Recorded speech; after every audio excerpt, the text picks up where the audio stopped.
And tonight we're also looking at the questions many of you are searching online right now, that the former president and 18 of his co-defendants are facing charges here in Georgia. 11 on Live's Don White joining us now in studio to bring you just the facts. Don? Ron and Jennifer, tonight we're looking at if the former president can be pardoned, if he's still eligible to run for office, and Rudy Giuliani's connection to this charge in another case. I took those questions to the experts to verify and get you answers. President Trump. Former U.S. President Donald Trump now faces his fourth indictment, this one in Georgia. And we're getting three big questions from you, our viewers. Our sources for this story are the U.S. Constitution, the U.S. Supreme Court, and Eric Siegel, constitutional law professor at Georgia State University.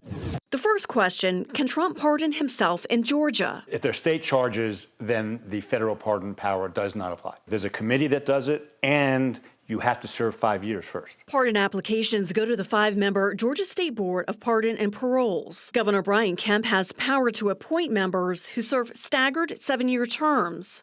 So we can verify this is false. Former President Trump cannot pardon himself, and neither can Georgia's governor.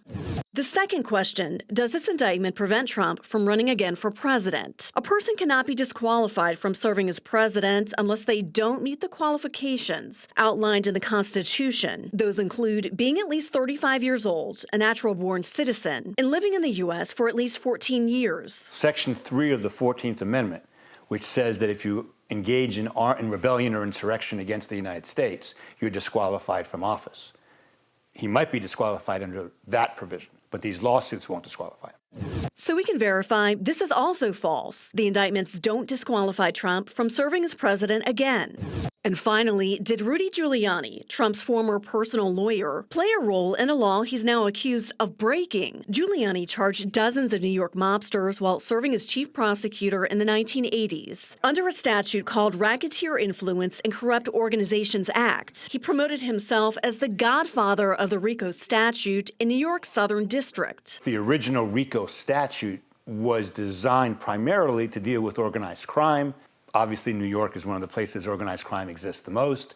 So we can verify this is true. Giuliani finds himself on the other side of the law as he faces Georgia's state criminal RICO charges. The former president's other state charges are in New York, and in that state, the governor can grant pardons, but that is unlikely in this case since New York's governor is a Democrat.